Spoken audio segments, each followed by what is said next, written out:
नमस्कार।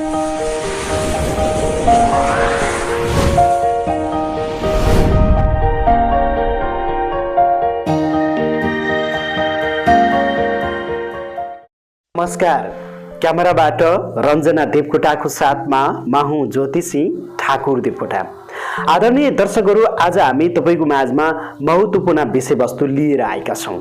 मैले सुनेको थिएँ उहिलेको बुढापाकाले भन्नुहुन्थ्यो, कलियुग भनेको यस्तो युग आउँदैछ, अचानक मान्छेदेखि मान्छे डराउने छन् र नसोचेका र नयाँ नयाँ रोगहरू पैदा भएर मान्छे मर्नेछन् भनेर भन्नुहुन्थ्यो। यो कुरा सुन्दा मलाई कता कता हाँसो लाग्थ्यो। त्यति बेला हाँसेको कुरा मैले अहिले वास्तवमा आएर मनलाई ठ्याक्क छुने त्यो शब्दले मनलाई छुइरहेको अवस्था छ। मान्छेदेखि मान्छे हामी डराइरहेका छौँ। अचानक सोच्दै नसोचेको वैज्ञानिकहरू पनि यसमा चाहिँ चिन्तित रहनु भएको छ। कोरोना जस्तो महामारीले सारा विश्व हल्लाइरहेको छ। मै हो भन्ने शक्तिशाली देशलाई पनि हल्लाइरहेको छ।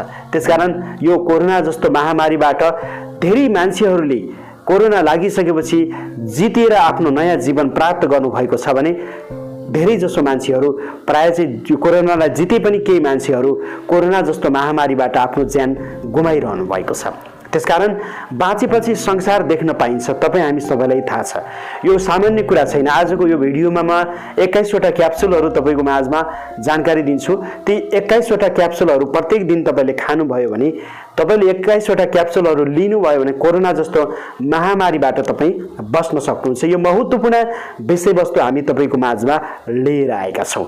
वास्तवमा कोरोना रोग सञ्चय गराउने औषधि अहिलेसम्म संसारमा कुनै पनि वैज्ञानिकले प्राप्त गर्न सकेको छैन। तर कोरोनालाई जित्न सक्ने, त्योबाट बच्न सक्ने, लडेर कोरोनालाई जितेर आफ्नो नयाँ जीवन प्राप्त गर्न सक्ने केही औषधि त तपाईँ हाम्रो घरमा पनि रहेका छन्।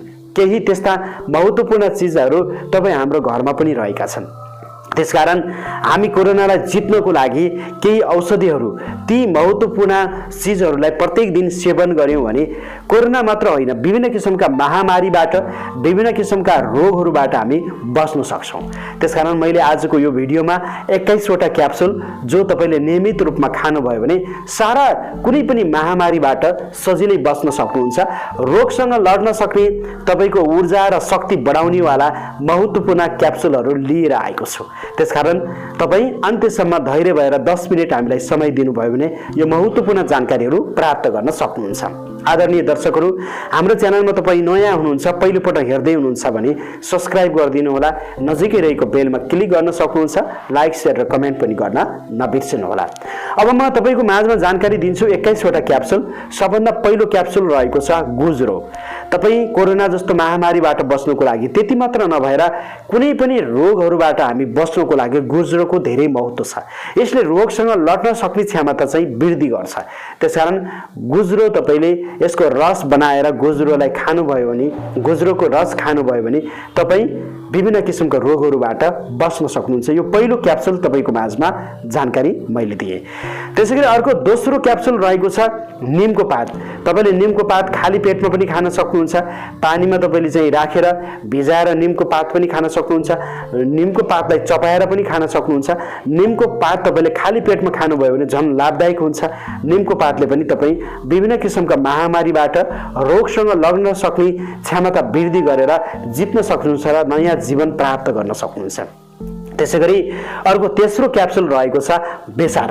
तपाईँले बेसारको सेवन प्रत्येक दिन गर्नुहुन्छ। हामीले खानेकुराहरूमा बेसार राख्छौँ, किनभने हामीसँग रोगसँग लड्न क्षमता वृद्धि गर्नको लागि हामी प्रत्येक दिन दाल तरकारीमा बेसारहरू राखिरहेका हुन्छौँ।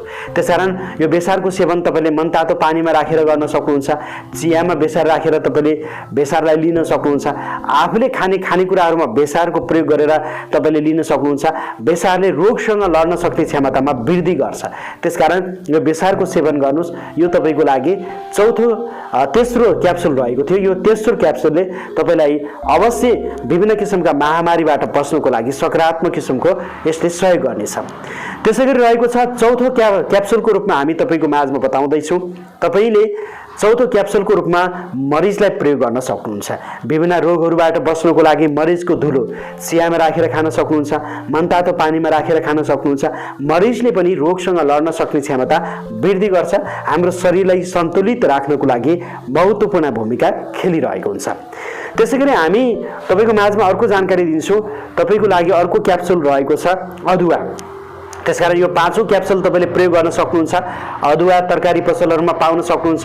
अदुवाको तपाईले दैनिक सेवन गर्नुभयो भने तपाईको महामारीबाट बस्न सक्नुहुन्छ। विभिन्न किसिमका तपाईको चाहिँ रोगहरुबाट बस्न सक्नुहुन्छ। अदुवाले पनि तपाईलाई रोगसँग लड्न सक्ने क्षमताको वृद्धि गर्छ। त्यसकारण यो बहुत महत्त्वपूर्ण क्याप्सुल रहेको छ। त्यसैगरी छैटौं क्याप्सुल रहेको छ ज्वानो। विशेष गरेर सुत्केरीहरुलाई विशेष खुवाउने यो महत्त्वपूर्ण ज्वानोको बारेमा तपाई हामी सबैलाई थाहा छ। ज्वानोले पनि रोगसँग लड्न सक्ने क्षमताको वृद्धि गर्छ। पेट सम्बन्धीका सारा विकारहरूलाई यसले समस्या हल गर्छ। शरीरमा नकारात्मक किसिमका त्यस्ता खालका दूषित कुराहरूलाई यसले बाहिर निकाल्ने काम गर्छ। त्यसकारण यो तपाईले विशेष गरेर ज्वानोको झोल प्रयोग गर्न सक्नुहुन्छ। ज्वानो तपाईको अलिकति केही दानाहरू मुखमा राखेर पटक पटक तपाईले ज्वानोहरू खान सक्नुहुन्छ। यसले पनि तपाईलाई सकारात्मक किसिमको ऊर्जा प्राप्त गर्छ। रोगसँग लड्न सक्ने क्षमता तपाईलाई बढाउँछ। यो महत्त्वपूर्ण क्याप्सुल छैटौं क्याप्सुल तपाईको लागि रहेको थियो। त्यसैगरी सातौं क्याप्सुल हामी तपाईको माझमा बताउँछु। तपाईले असुरोको प्रयोग गर्न सक्नुहुन्छ।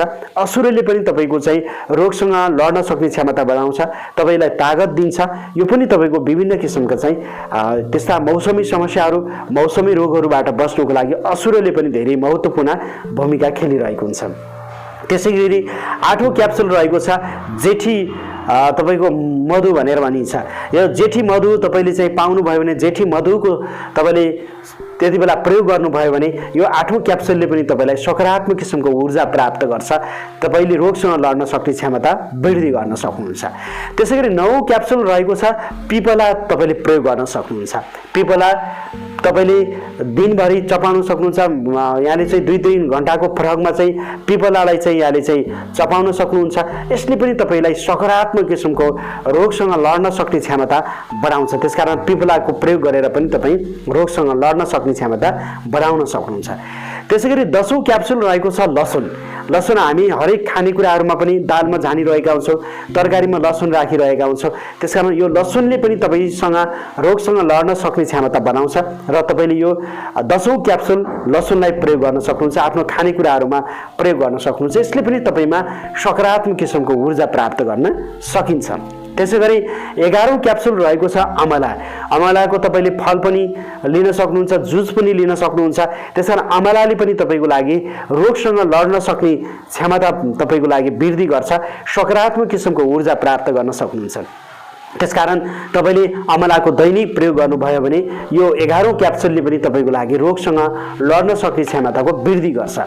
त्यसैगरी 12औं क्याप्सुल रहेको छ तुलसी। तुलसीको पत्ता तपाईले चाहिँ यसको प्रयोग गर्न सक्नुहुन्छ। तुलसीको पत्ताको रसहरू सेवन गर्न सक्नुहुन्छ। यो पनि रोगसँग लड्न सक्ने क्षमताको लागि महत्त्वपूर्ण रहेको हुन्छ।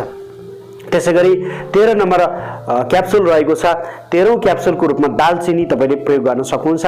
दालचिनी चियामा राखेर खान सक्नुहुन्छ। दालचिनीका पातहरू खान सक्नुहुन्छ। दालचिनीको तपाईको धुलो डाँठहरू धुलो बनाएर पनि खान सक्नुहुन्छ। यो तपाईको रोगसँग लड्न सक्ने क्षमता बढाउँछ। यो तपाईको लागि 13औं क्याप्सुलको रूपमा रहेको छ। त्यसैगरी बिर्य नुनको यहाँले प्रयोग गर्न सक्नुहुन्छ। बिर्य नुनले तपाईलाई राम्रो गराउँछ। यो 14औं क्याप्सुल हो। तपाईले 14औं क्याप्सुलको रूपमा बिर्य नुनको प्रयोग गर्न सक्नुहुन्छ। यसले पनि तपाईको रोगसँग लड्न सक्ने क्षमता बढाउँछ। त्यसैगरी 15 नम्बरको क्याप्सुल रहेको छ कागती। कागती पनि रोगसँग लड्न सक्नको लागि यसले तपाईको क्षमता वृद्धि गर्छ। भिटामिन सी जस्ता चीजहरू प्राप्त गर्न सकिन्छ। शरीरलाई ब्यालेन्स राख्छ। हामी भित्र भएको विकार चीजलाई बाहिर निकाल्ने काम गर्छ। त्यसकारण कागतीको सेवन गर्न सक्नुहुन्छ। त्यसैले अर्को रहेको छ तपाईको लागि हामी बताउँदै छौं कि 16औं क्याप्सुल रहेको छ गाईको घिउ। तपाईले गाईको घिउ प्रयोग गर्न सक्नुहुन्छ। 1 चम्चा डेली प्रत्येक दिन काठे गाईको घिउ तपाईले प्रयोग गर्नुभयो भने राम्रो हुन्छ। गाईको घिउ आज नाकमा मुखमा लगाउनु भयो भने रोगका कीटाणुहरू तपाईको सजिलै भित्र पस्न पाउँदैनन्, शरीरमा प्रवेश गर्न पाउँदैनन् भनिएको छ। तपाईले गाईको घिउ पनि प्रयोग गर्न सक्नुहुन्छ। त्यसैगरी तपाईको लागि हामी बताइरहेका छौं 17 नम्बरको क्याप्सुल रहेको छ बोजो। तपाईले 17 नम्बरको यो क्याप्सुल बोजोलाई पनि प्रयोग गर्न सक्नुहुन्छ। बोजोले पनि रोगसँग लड्न सक्ने क्षमता तपाईको लागि वृद्धि गरिरहेको हुन्छ। त्यसैगरी यो बोजोको तपाईले प्रयोग गर्न सक्नुहुन्छ। 17 नम्बरको यो क्याप्सुल रहेको छ। 18औं क्याप्सुल रहेको छ गाईको गोमूत्र। हामी विशेष गरेर पूजाआजामा पनि पञ्चगव्य खाने गरिरहेका हुन्छौँ। गोमूत्रको सेवन गर्न सक्नुहुन्छ। तपाईँले 1 चम्चा प्रत्येक दिन खाली पेटमा गोमूत्रको सेवन गर्नुभयो भने तपाईँ विभिन्न किसिमका रोगहरूबाट बच्न सक्नुहुन्छ। गोमूत्रले पनि तपाईँको लागि रोगसँग लड्न सक्ने क्षमता बढाउँछ। त्यसैगरी तपाईँको लागि हामी बताइरहेका छौँ कि 19औं क्याप्सुलको रूपमा हामी बताउँछौँ। 19औं क्याप्सुल तपाईँको लागि रहेको छ ल्वाङ। ल्वाङ पनि तपाईँले बेला मौकामा मुखमा चपाइरहन सक्नुहुन्छ। यसले पनि रोगसँग लड्न सक्ने क्षमता तपाईँलाई बढाउन सक्ने अवस्था रहन्छ।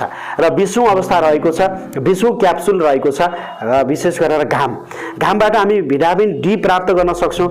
रोगसँग लड्न सक्ने क्षमता हामीलाई चाहिँ घामबाट प्राप्त गर्न सक्छौँ। त्यसकारण घाम हामीले प्रत्येक दिन 1 घण्टा आफ्नो शरीरमा पर्याप्त मात्रामा हामीले पार्न सक्यौँ भने विभिन्न किसिमका रोगहरूबाट बच्न सक्छौँ। तपाईँले घामलाई पनि शरीरमा पर्याप्त मात्रामा पर्न दिनुहोला। त्यसैगरी 21औं क्याप्सुल रहेको छ योग र व्यायाम। तपाईँले योग व्यायामहरू गर्न सक्नुहुन्छ। योग व्यायामहरू गर्नुभयो भने तपाईँको चाहिँ सकारात्मक किसिमको तपाईँको शरीरमा ब्यालेन्स रहन्छ। शरीरमा रक्त सञ्चारको प्रवाह त्यही अनुसार रहन्छ। रोगका कीटाणुहरूलाई तपाईँको शरीरबाट हटाउने काम गर्छ। त्यसकारण योग व्यायाम र प्राणायाम भन्ने चिज महत्त्वपूर्ण रहेका छन्। तपाईँले यी कुराहरू तपाईँले अवलम्बन गर्नुभयो भने कोरोना जस्तो महामारीबाट बच्न सक्नुहुन्छ। यो कोरोना महामारीबाट लड्नको लागि यसले सपोर्ट गर्ने हो।